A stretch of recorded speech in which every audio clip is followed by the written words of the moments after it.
A single mother, a registered nurse named Serena Jackson, is flying to Florida with her 2 children for their first vacation since her husband's death. It's a trip fueled by overtime shifts and a desperate need for sunshine. Mid-flight, a man collapses in the aisle, his face ashen, his breathing gone. Serena, without a second thought, rushes to his side, her 2 kids becoming her unlikely assistants in a life-or-death struggle at 30,000 feet. They save him. They are heroes. The man, a reclusive billionaire, vows to change their lives forever. But what if the man she saved was not a stranger? What if he was the architect of her deepest sorrow, the ghost who haunted her past? This is the story of a second chance that unearths a devastating secret and a karmic debt that must be paid in full. The air inside Flight 227 from Chicago to Orlando was a stale, recycled soup of jet fuel, lukewarm coffee, and the faint, sweet scent of 100 strangers' travel anxieties. For Serena Jackson, it was the smell of a fragile victory. A registered nurse from the south side of Chicago, Serena's life was a meticulously managed ledger of overtime shifts, PTA meetings, and the relentless quiet grief that had settled in her bones since her husband David had passed away 3 years prior. This trip was an extravagance she couldn't really afford, but one her soul desperately needed. Her 2 children, 12-year-old Maya and 8-year-old Leo, were her entire world, and their world had been too small and too grey for too long. Maya, perched by the window, was a miniature version of her mother, observant, serious, with deep, thoughtful eyes that missed nothing. She meticulously documented the cloud formations in a worn notebook, a budding scientist in a world that often felt chaotic. Leo, on the other hand, was pure energy, a compressed spring of a boy who was currently attempting to see how long he could hold his breath, his cheeks puffed out like a blowfish. "Leo, breathe," Serena said softly, her hand stroking his tightly coiled hair. "You'll turn into a blueberry." He exhaled with a dramatic gasp, giggling. "But I want to see if my head will float off." Serena smiled, a genuine smile that reached her tired eyes.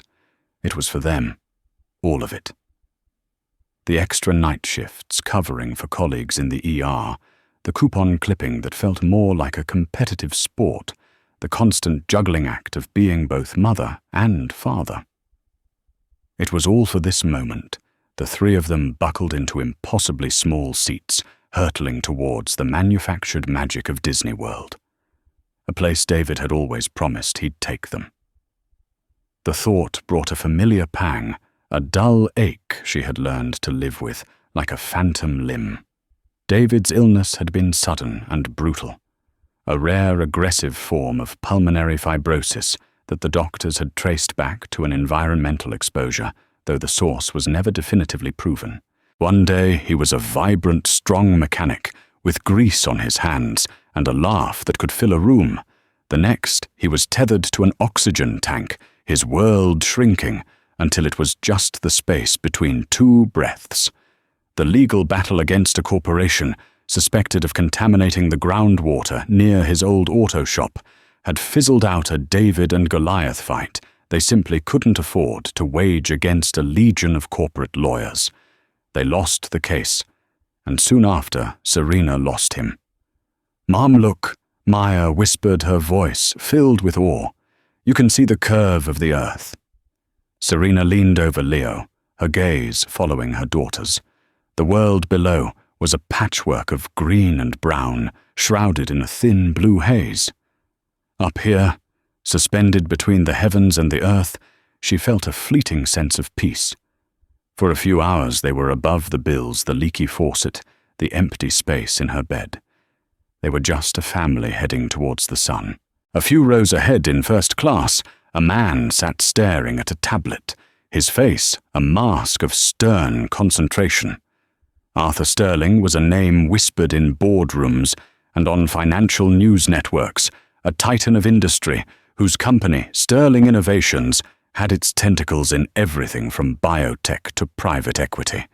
He was in his late 60s with a mane of silver hair and a gaze that seemed to appraise and dismiss everything in a single cold glance. He was flying commercial, something he rarely did as a last-minute necessity to attend a board meeting his private jet was unavailable for. The noise, the proximity to other people, the cloying cheerfulness of the flight attendants. It all irritated him. He took a sip of his scotch, the ice clinking, and swiped impatiently through a quarterly report. He didn't notice the family a few rows back. To him, they were just part of the anonymous hum of the aircraft background noise in his world of calculated risks and astronomical profits. The flight was smooth for the first 2 hours. Leo eventually fell asleep, his head heavy on Serena's shoulder. Maya read her book. Serena allowed herself to close her eyes, the drone of the engines a hypnotic lullaby. She dreamt of David, of his hand in hers, walking along a beach she'd never seen. Then a sudden commotion shattered the calm. A sharp gasp, followed by the clatter of a glass hitting the floor. Serena's eyes snapped open. Her nurse's intuition, a sixth sense, honed by years in the emergency room, went on high alert. People were stirring their heads, craning to see what was happening. A flight attendant was rushing towards the first-class cabin. Then came the call, a frantic edge, to the professionally calm voice over the intercom. Is there a doctor or a nurse on board? We have a medical emergency in the first-class cabin. I repeat, is there a doctor or a nurse on board? Every muscle in Serena's body tensed. This was it, the call she was trained to answer, but one she never imagined she'd hear at 30,000 feet, trapped in a metal tube with her children. She looked at Maya, whose eyes were wide with alarm. Stay here with your brother. Don't move, Serena said, her voice low and steady. She unbuckled her seatbelt. The dream of the beach of peace evaporated. The ER nurse was back on duty. The first-class cabin felt like a different world. The seats were wider, the air felt cleaner, and the panic was more contained, more refined. But the fear was the same. In the aisle, lying awkwardly between two plush leather seats, was the silver-haired man, Arthur Sterling. His face was a terrifying shade of bluish-grey, his chest still. A terrified-looking flight attendant, a young woman named Chloe, was fumbling with an oxygen mask. I'm a registered nurse, Serena announced, her voice cutting through the hushed anxiety. The authority in her tone was immediate and absolute. It was the voice she used when a trauma patient was wheeled into her bay, the voice that commanded order in the heart of chaos. Chloe looked up, her eyes swimming with relief. He just grabbed his chest and fell. Serena knelt beside Arthur, her fingers immediately going to his carotid artery. Nothing. She pressed her ear to his mouth. No breath. He's in cardiac arrest. She stated the words, clinical and devoid of emotion. We need to start CPR now. Where is your AED? The automated external defibrillator. It's in the aft galley, another attendant stammered. Go get it now, Serena commanded. To Chloe, she said, I need you to help me get his shirt open. We need a clear chest. As they worked, Serena became a blur of focused motion.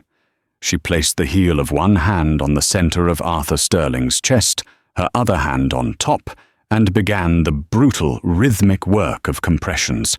1 and 2 and 3 and 4. She counted aloud, her voice steady, a metronome against the backdrop of the humming engines. Back in her seat, Maya watched her heart pounding against her ribs. She saw her mother, not as the woman who made her breakfast and checked her homework, but as a force of nature, a warrior. Leo was awake now, rubbing his eyes, confused by the commotion. What's happening, Maya? he asked, his voice small. "Mommy's helping someone." Maya replied, her eyes glued to the scene. She saw the flight attendant running back down the aisle clutching a red box, the AED, but the aisle was now clogged with concerned passengers craning their necks. "Excuse me, please let me through," the attendant pleaded, but the path was blocked. Maya didn't hesitate. She unbuckled her seatbelt and stood on her seat. "Everyone sit down," she yelled, her child's voice slicing through the cabin with surprising force. "She needs to get through. My mom is saving his life. Sit down." The passengers, shocked into silence by the command from a 12-year-old girl, shuffled back into their seats, clearing the way. The attendant shot Maya a grateful look and rushed the AED to Serena. "Pads are here," Serena said, not missing a beat in her compressions. "Chloe, you attach them. One on the upper right chest, the other on the lower left side." Chloe's hands were shaking, but she followed Serena's clear instructions. The machine whirred to life. "Analyzing heart rhythm. Do not touch the patient." Serena pulled her hands back, her body hovering over Arthur's. The entire cabin seemed to hold its breath. "Shock advised. Charging. Stand clear." "Everybody clear," Serena yelled. The button flashed. Chloe pressed it. Arthur Sterling's body convulsed a single violent arch of his back, and then he was still again. Serena immediately resumed compressions. "Come on," she whispered the words meant for him, for herself, for God. "Come on, stay with us." She worked for 2 more minutes, sweat beading on her forehead, her arms aching. The training took over her mind a clear, calm space, focused only on the task. Then the AED advised another analysis. Again it recommended a shock. Again his body jumped. Again Serena went back to work. It was on the 3rd cycle that something changed. After the shock, as Serena was about to resume compressions, Arthur Sterling took a ragged, shuddering gasp. His eyelids fluttered, a flicker of consciousness. "He's got a pulse," Serena said, her fingers finding the faint but steady beat in his neck. "It's weak, but it's there." A wave of collective relief washed through the cabin. The pilot's voice came over the intercom, announcing they were diverting to the nearest airport, Charlotte, North Carolina, and would be on the ground in 20 minutes. Serena stayed by Arthur's side, monitoring his pulse, administering oxygen, and speaking to him in a low, reassuring voice, even though he was only semi-conscious. She was so focused that she didn't notice the young man in the seat across the aisle who had been quietly filming the entire ordeal on his phone. When the plane finally touched down, paramedics were waiting on the tarmac. As they expertly transferred Arthur onto a stretcher, his eyes opened, hazy and confused. They landed on Serena's face. He tried to speak, but only a dry rasp emerged. One of the paramedics looked at Serena, his expression filled with professional respect. "You saved his life," he said simply. Another 2 minutes. He wouldn't have made it. Serena just nodded, the adrenaline beginning to ebb away, leaving a profound exhaustion in its wake. She walked back to her seat, her legs feeling like jelly. Maya and Leo wrapped their arms around her, their small bodies trembling. "You did it, Mom," Maya whispered, her voice thick with emotion. "You're a hero." Serena hugged them tightly, burying her face in their hair. She wasn't a hero. She was a nurse. She was a mom. And her long-awaited vacation was now in Charlotte, North Carolina, with no luggage, no hotel, and no idea what would happen next. As she watched the ambulance speed away across the tarmac, she had no way of knowing that the life she had just saved was about to detonate her own. The next 24 hours were a blur of beige airport hotels and lukewarm complimentary breakfasts. The airline had put the Jacksons up for the night and rebooked them on a flight to Orlando the following day. But the magic of the trip had been punctured. Leo was restless, and Maya was quiet, processing the traumatic event she'd witnessed with a maturity that worried Serena. Serena herself felt adrift. She'd called her supervisor at the hospital, recounting the story in the clipped professional shorthand of medical personnel. She'd deflected the praise, simply stating, "I did what anyone with my training would have done." But as she lay in the unfamiliar hotel bed that night, listening to her children's soft breathing, the reality of it washed over her. The fragility of life, the sheer randomness of it all. The next morning, as they were checking out her cell phone, rang. It was an unknown number with a sleek, corporate-sounding name on the caller ID, Sterling Innovations. She hesitated, then answered. "Is this Ms. Serena Jackson?" a woman's voice asked. It was crisp efficient and held an accent that suggested old money and an expensive education. "This is she," Serena replied. "My name is Catherine Finch. I am the Chief of Staff for Mr. Arthur Sterling. He is recovering at the Charlotte Medical Center and has been asking for you. He is insistent that we express his profound gratitude." Serena was taken aback. "That's very kind, but it's not necessary. I'm just glad he's going to be okay. Please give him my best."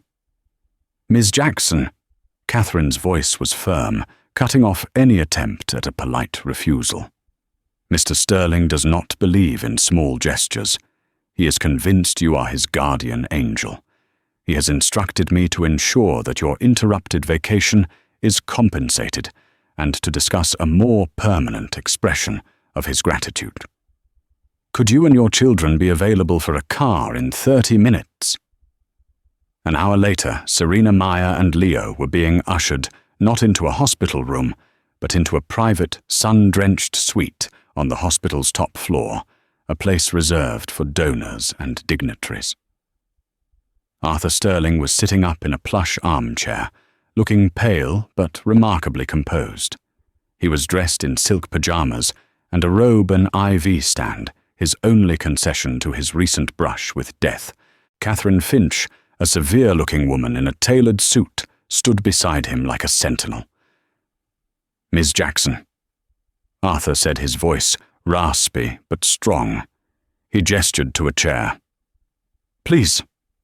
Serena sat feeling completely out of her element. Maya and Leo hovered near the door, intimidated by the opulence and the intensity of the man in the chair. "The doctors tell me I had what they call a widowmaker heart attack." Arthur began, his eyes locking onto hers.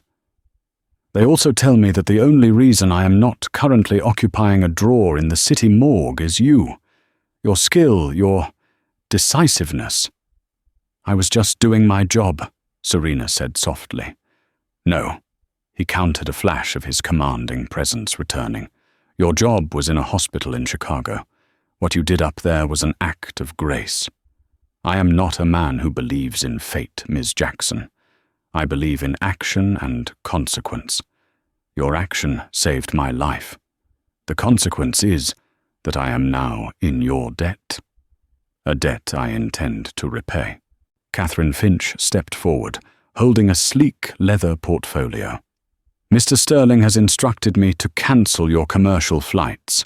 His private jet will take you and your children to Orlando whenever you are ready. You will be staying in the presidential suite at the Four Seasons with a private guide and unlimited access to all parks. All expenses, of course, will be covered." Serena's jaw went slack. The Four Seasons. A private jet. It was a level of wealth she couldn't even comprehend. "Mr. Sterling, that is far too generous. I can't accept." "It's a pittance," Arthur waved a dismissive hand. "A rounding error. It is merely the appetizer. Ms. Jackson, Catherine has been doing some research on you." Serena's stomach tightened. "Research?" "Standard procedure," Catherine interjected smoothly. "You are a level 3 trauma nurse at Chicago General. You were top of your class at Rush University. You are a widow. Your husband, David Jackson, passed away from idiopathic pulmonary fibrosis 3 years ago. You are by all accounts an exemplary employee and a devoted mother, but you are struggling financially." The clinical recitation of her life's hardships felt invasive, embarrassing. Serena stiffened. "My finances are my own business." "Not anymore," Arthur said, his voice softening slightly. "I am 70 years old, Miss Jackson. I have spent my life building an empire. Yesterday, I almost lost the chance to see it continue. You gave me that chance back. I have a charitable foundation, the Sterling Family Foundation. It's mostly a tax vehicle, a passion project for my late wife. It's well funded, but poorly managed.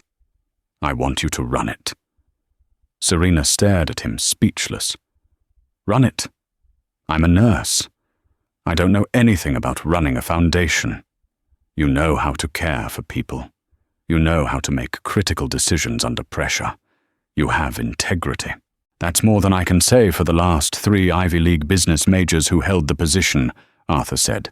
"The position comes with a starting salary of $400,000 a year, a full benefits package, and a relocation package to our headquarters in Greenwich, Connecticut.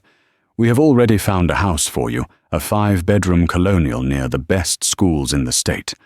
We will cover the full tuition for Maya and Leo at the Greenwich Country Day School all the way through 12th grade. After that, the foundation will pay for their college education, anywhere they choose." The room fell silent. The number echoed in Serena's ears. $400,000, a house, private school, college paid for. It wasn't just an offer, it was a lifeboat. It was a release from the crushing weight of every bill, every worry, every fear she had for her children's future. It was a golden key to a life she had never dared to dream of. She looked at Maya and Leo standing by the door. She saw their faces filled with a mixture of awe and confusion. She thought of David, of the dreams they had for their children, dreams that had died with him. Could she say no? Could she walk away from this and go back to her cramped apartment, her grueling shifts, her constant state of just getting by? Why, she finally whispered the word barely audible. "Why me?" Arthur Sterling leaned forward, his gaze unwavering. "Because yesterday, when everyone else was panicking or filming with their phones, you were the only person who saw a human being in need and did something about it. That is a quality rarer and more valuable than all the money in my bank accounts. The world needs more people like you in positions of power, Miss Jackson. I am simply facilitating the process." He extended a hand. "Do we have an agreement?" Serena looked at his hand, then at her children. She felt a tremor of apprehension, a tiny voice in the back of her mind, screaming that this was too much, too fast, too good to be true. But the exhaustion, the years of struggle and the overwhelming desire to give her children the world drowned it out. Slowly she reached out and took his hand. It was a golden handshake sealing a deal with a man she had saved, a deal she would soon discover that came with a price far higher than she could ever imagine. The transition was dizzyingly fast. Within a month, the Jacksons' old life in Chicago was packed into boxes and whisked away by a white-glove moving service. Their 2-bedroom apartment, with its noisy radiator and view of a brick wall, was replaced by a sprawling, sun-dappled colonial on a tree-lined street in Greenwich, Connecticut. The house had a backyard bigger than the entire park they used to visit, a gleaming kitchen that looked like it belonged in a magazine, and more bathrooms than they had people. Leo was ecstatic, discovering the joys of a finished basement and a built-in sprinkler system. Maya was more reserved, intimidated by the sheer scale of their new reality.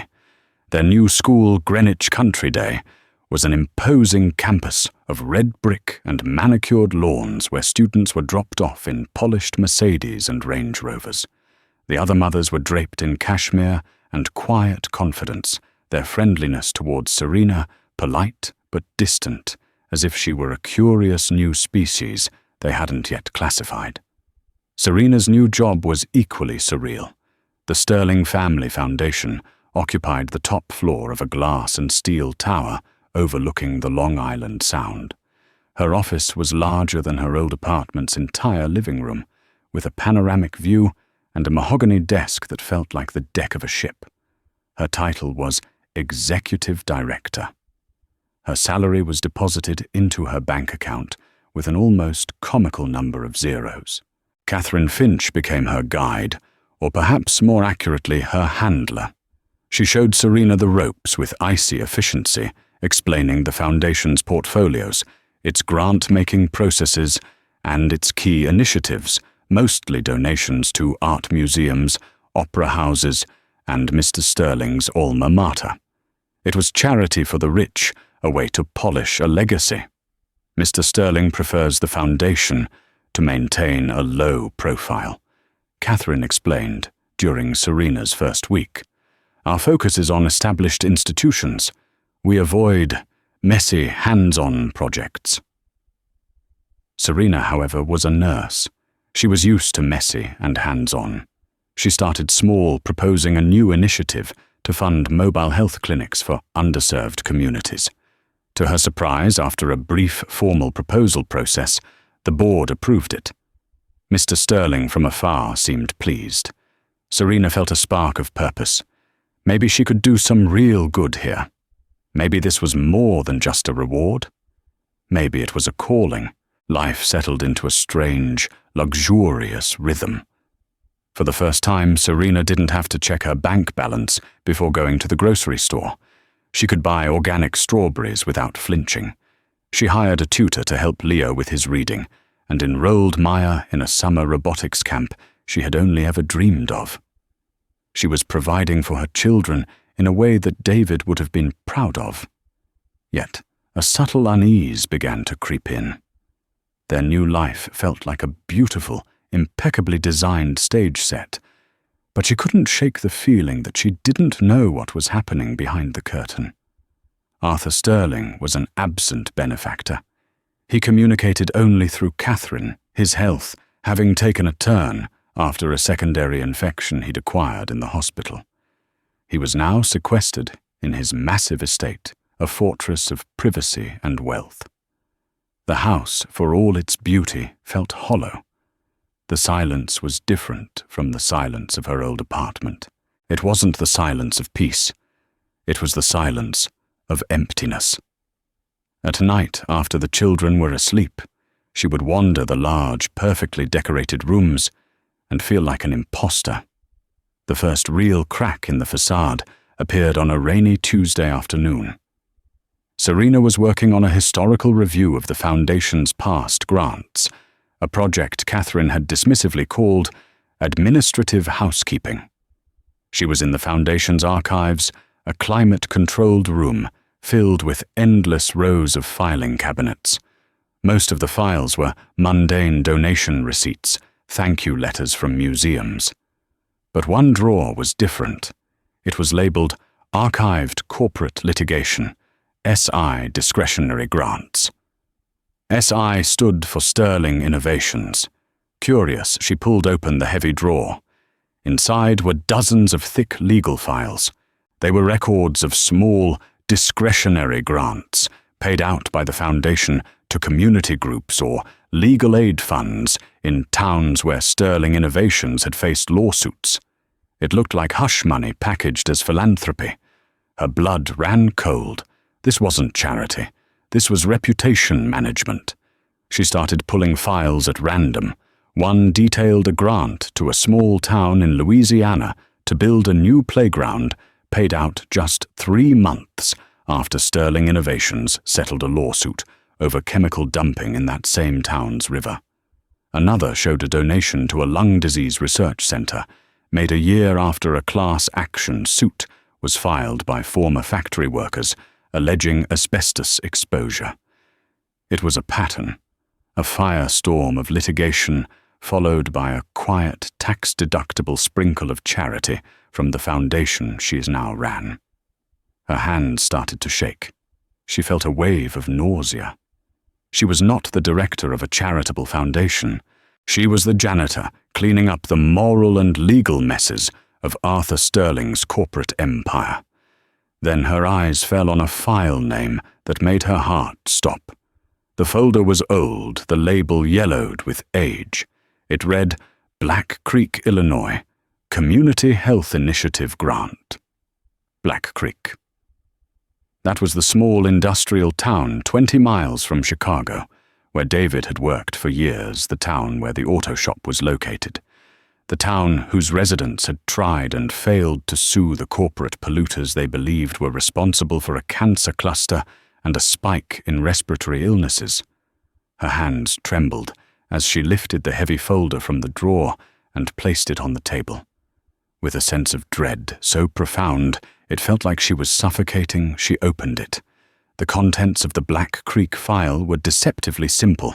On top was a summary sheet detailing a one-time grant of $250,000 from the Sterling Family Foundation to the Black Creek Community Development Fund. The stated purpose was for local park revitalization and public health awareness campaigns. The grant was dated 4 years ago, just as the residents' class action lawsuit was beginning to fall apart due to lack of funding and overwhelming corporate legal pressure. Serena's breath hitched. She remembered that time vividly. She and David had contributed a few $100s to the residents' legal fund money they couldn't spare, driven by a desperate hope for justice. She remembered the town hall meetings, the passionate speeches from neighbors who had lost children, spouses and parents to rare diseases. And she remembered the crushing disappointment when their lawyers told them they couldn't proceed, that their opponents had bled them dry. Underneath the grant summary were internal memos between the Foundation's previous director and the legal department of Sterling Innovations. The language was cold, corporate, and utterly damning. Memo 1. Black Creek litigation. Legal advises that a proactive philanthropic gesture could mitigate negative PR associated with the ongoing groundwater contamination suit. Recommend a mid-six-figure grant to a local community entity. This will play well in the press and demonstrate corporate citizenship regardless of the suit's outcome. Memo 2. Target identified Black Creek Community Development Fund. Small underfunded will be grateful for the cash infusion. This will effectively silence some of the more vocal community leaders who sit on its board. Catherine Finch from Mr. Sterling's office has approved. Proceed. It wasn't just reputation management. It was a calculated strategy to undermine the very community that was fighting for its life. The Foundation's money hadn't been a gift. It had been a weapon. A $250,000 bribe disguised as a new set of swings and a few pamphlets on healthy living. Serena felt sick. She was part of this. Her signature was now on documents that sent money to art galas, all while this history festered in the archives. But the worst was yet to come. Stapled to the back of the final memo was a list of defendants from the original lawsuit. It was a long list of corporate entities, a tangled web designed to obscure ownership. Serena scanned the names: Midwest Industrial Solvents, Apex Chemical Distribution, Tri-State Logistics. They meant nothing to her. But at the very bottom of the page, in a small parenthetical, was a note from the legal department. All named defendants are wholly owned subsidiaries of Sterling Innovations, acquired between 2005 and 2008. The air left Serena's lungs in a single painful rush. Sterling Innovations, Arthur Sterling, the man whose life she had saved, the man who had given her this house, this job, this future for her children. He wasn't just a random billionaire who happened to be on her flight. He was the one. The faceless, monstrous corporation they had been fighting all those years ago had a name and a face. The face she had knelt over the chest, she had pounded on the life she had desperately willed back into existence. The world tilted on its axis. Memories she had long suppressed came flooding back in agonizing detail. David gasping for breath in the middle of the night, the metallic taste of the tap water in his garage, the hollow-eyed doctors offering diagnoses without causes, treatments without cures, the mountain of medical bills that had swallowed their savings whole. Every hardship, every tear, every moment of her suffocating grief could be traced back to a memo in this file, to a business decision made in an office just like the one she now occupied.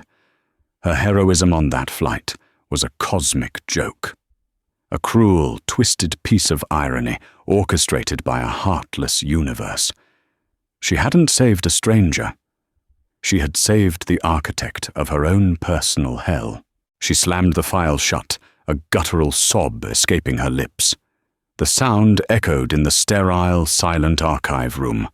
Her perfect gilded cage had just revealed its bars, and they were forged from the bones of her past. She stumbled out of the archives, clutching the file to her chest. She walked past the smiling assistants, through the opulent lobby, and out into the rain, not even registering that she had left her coat and bag behind. She didn't know where she was going. She just knew she couldn't stay in that building, in that life, for one more second. Her golden handshake now felt like it was burning her skin a brand, marking her as a collaborator in her own husband's destruction. The hard karma of the universe wasn't just knocking on her door, it had kicked it down, and it was standing in her living room demanding a reckoning. Serena drove home in a daze, the rhythmic thump of the windshield wipers mimicking the frantic beat of her heart. The familiar tree-lined streets of Greenwich now looked alien menacing. The perfect houses seemed to mock her with their quiet, ignorant bliss. When she walked into her own home, the beautiful spacious foyer felt like a tomb. This house, this security, this future for her children, it was all paid for with David's life. Blood money. She locked herself in her home office, the Black Creek file laid open on the desk like a post-mortem report. For hours she sat there, the words blurring through her tears. The corporate jargon, the casual dismissal of human lives for the sake of mitigating PR. It was all too much. She needed more. She needed proof that was personal, undeniable. Her mind raced back to the failed lawsuit. They had a lawyer, a young, idealistic man named Robert Miller, who had worked pro bono until he simply couldn't afford to anymore. Did she still have his number? After a frantic search through an old box of David's papers, a box the movers had carefully transported, and she hadn't had the heart to open, she found it. A faded business card with a Chicago area code. Her hands trembled as she dialed, praying the number was still in service.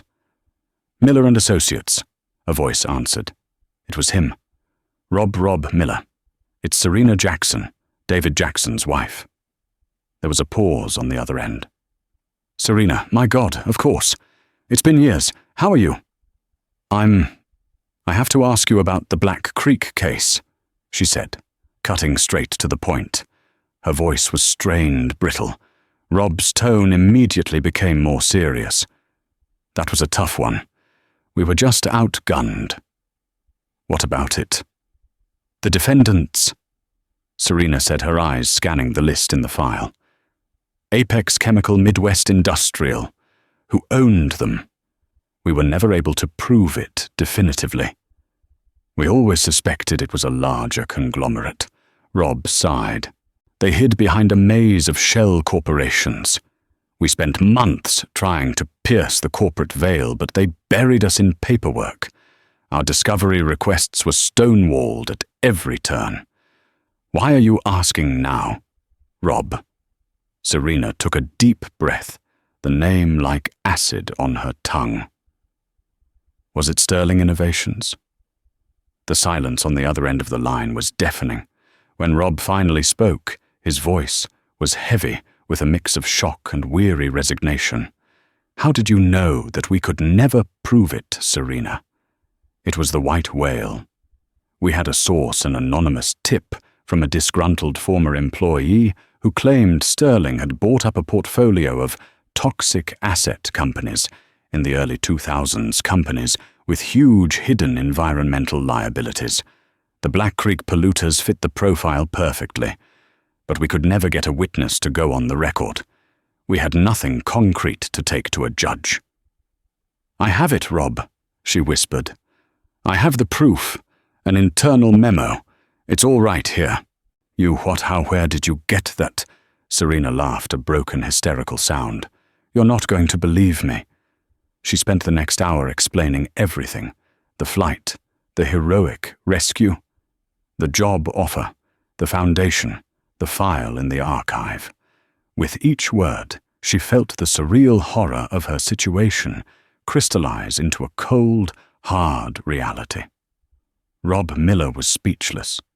"So the man you saved, the man who gave you this new life, he's the one who destroyed your old one. Serena, I don't even have words for this." "What do I do, Rob?" She pleaded, the formidable ER nurse completely gone, replaced by a grieving widow. "I'm living in his house. My children go to school on his dime. I'm running the very foundation he used to cover his tracks. Do I expose him, I'd lose everything. My kids, their future." "This changes everything," Rob said, his lawyerly mind already clicking into gear. "That memo is the smoking gun we never had. It proves knowledge and intent. It reopens the entire case, not just for you, but for every family in Black Creek. This is bigger than just you, Serena." She knew he was right. This was about dozens of families, about David, about the very definition of justice. But the thought of Maya and Leo, of their bright, hopeful faces, paralyzed her. Exposing Arthur Sterling would mean detonating the comfortable, secure world she had just built for them. She would be unemployed, disgraced, and embroiled in a massive legal battle against one of the most powerful men in the country. They would go from a mansion in Greenwich back to a cramped apartment in Chicago, or worse. That night she couldn't sleep. She sat in the dark, the silence of the large house pressing in on her. She thought about Arthur Sterling, sequestered in his own mansion just a few miles away. A frail old man who owed her his life. A ruthless corporate predator who had signed off on decisions that poisoned her husband. The two images warred in her mind. Was this karma? Was this some divine test? She had been given a choice. She could take the golden key she'd been handed, lock the door to the past, and let her children thrive in blissful ignorance. Or she could become a warrior again, just as she had been on that plane, and fight for the truth no matter the cost. By the time the sun rose, casting long shadows across her perfectly manicured lawn, she had made her decision. She showered and dressed, not in the expensive business attire Catherine Finch had helped her pick out, but in a simple pair of jeans and a plain blouse. She felt like she was putting on armor. She printed a copy of the damning memo. She put the original file in her bag. She didn't call Rob. She didn't call a reporter. There was only one person she needed to see. She walked out of the house, got in her car, and drove towards Arthur Sterling's estate. This wasn't about a lawsuit anymore. This was a reckoning, a face-to-face meeting between a ghost and the man who had created her. Arthur Sterling's estate was less a home and more a private kingdom. A winding driveway flanked by ancient stone walls led to a formidable iron gate. Serena announced her name into the intercom, her voice surprisingly steady. She expected to be turned away, to be told to schedule an appointment through Catherine. But after a moment's pause, the heavy gates swung silently inward. He was expecting her. The mansion was an imposing Georgian structure of brick and limestone, surrounded by acres of sculpted gardens that were now fading into the muted colors of autumn. A stone-faced butler led her through a cavernous hall filled with priceless art and antique furniture. The air was still and cool, smelling faintly of lemon polish and old money.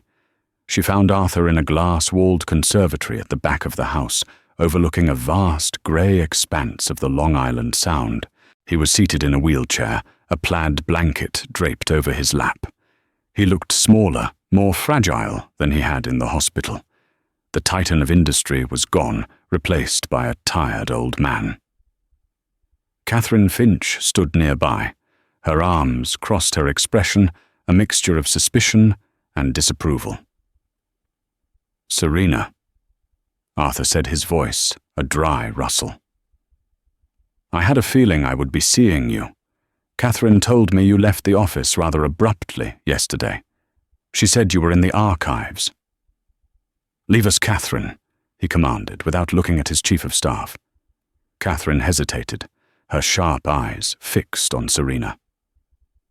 "Sir, I don't think—" "Now," Arthur said, his tone soft but laced with steel. Catherine gave Serena one last withering glare before turning and exiting the conservatory, closing the glass doors behind her. They were alone, the silence broken only by the distant cry of a seagull. "I know," Serena said simply. She walked forward and placed the copy of the memo on the small table beside him. "I know about Black Creek." Arthur didn't look at the paper. His gaze remained on her face, his eyes searching, assessing. He seemed to age another decade right before her eyes, the carefully constructed mask of power crumbling away. "I wondered if it might come to this," he sighed.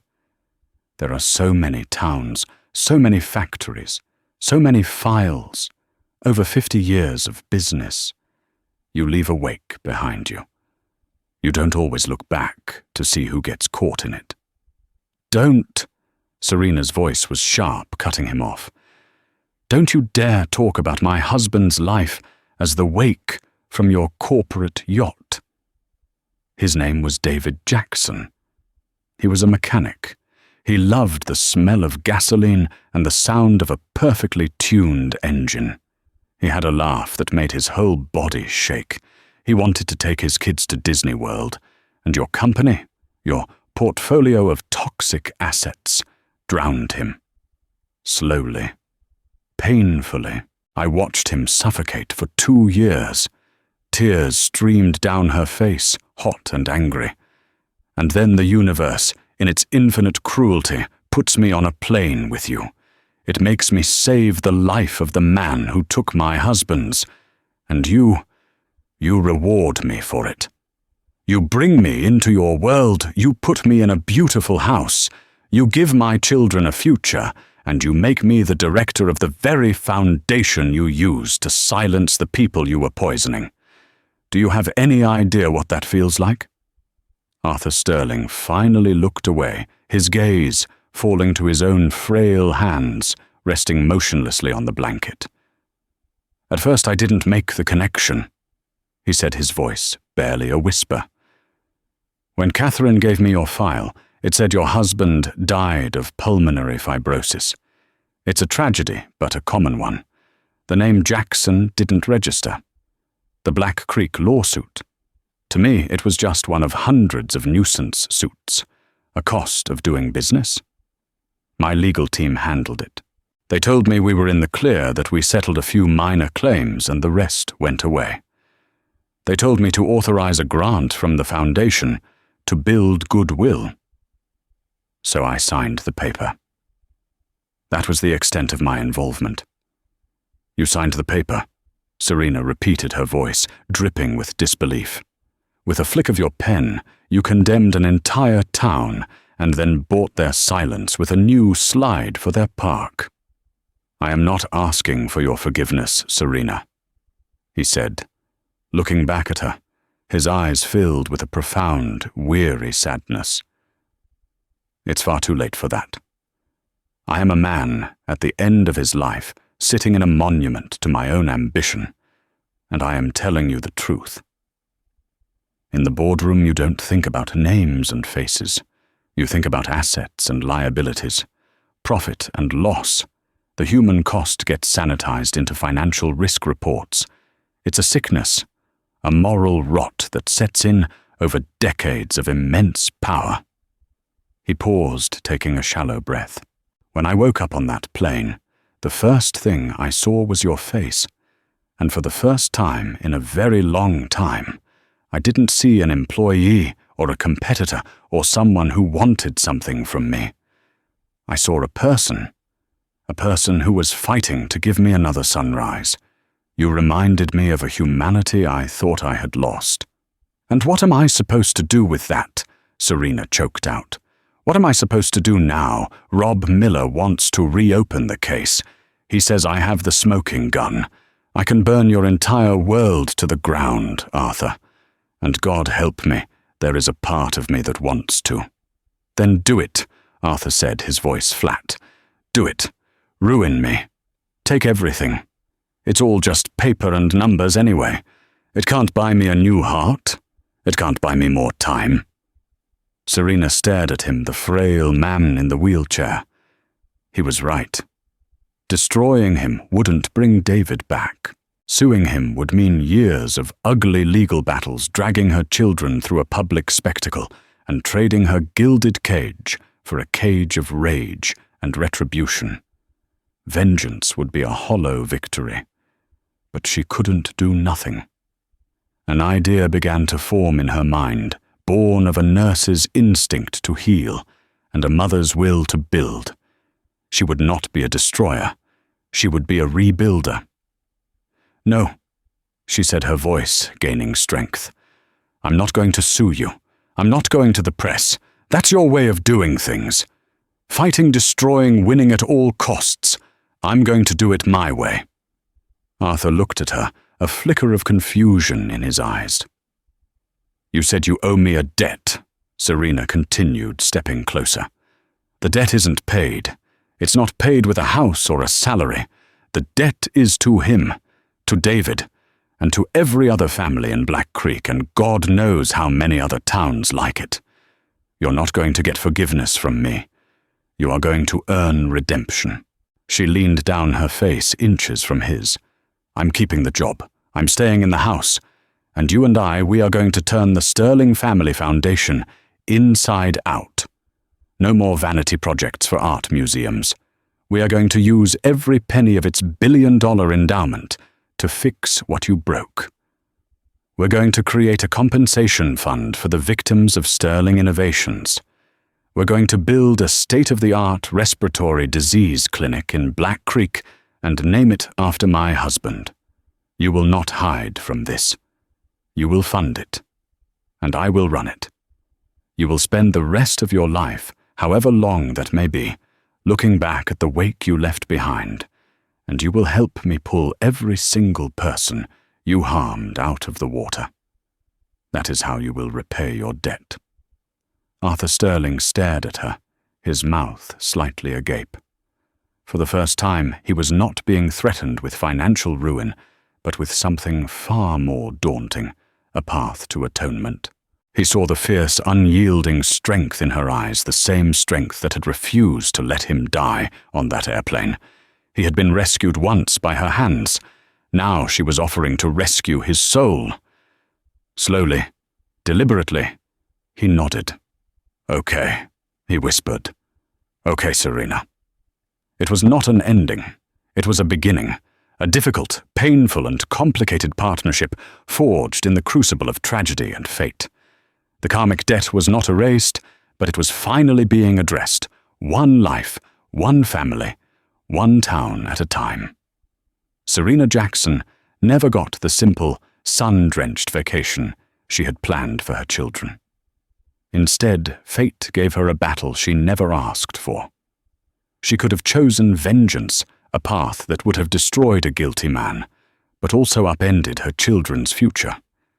Instead, she chose a harder path, the path of restorative justice. She chose to wield her newfound power not as a sword, but as a shield for the voiceless.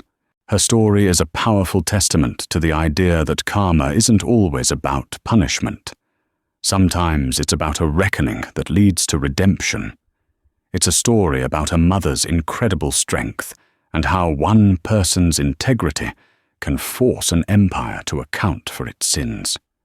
She didn't just save one man's life on that flight, she forced him to save his own legacy, and in doing so, she found a new, profound purpose for her own. If this story of impossible choices and incredible resilience moved you, please hit that like button, share it with someone who needs to hear it, and subscribe to our channel for more true stories that will make you think and feel. What would you have done in Serena's position? Let us know in the comments below.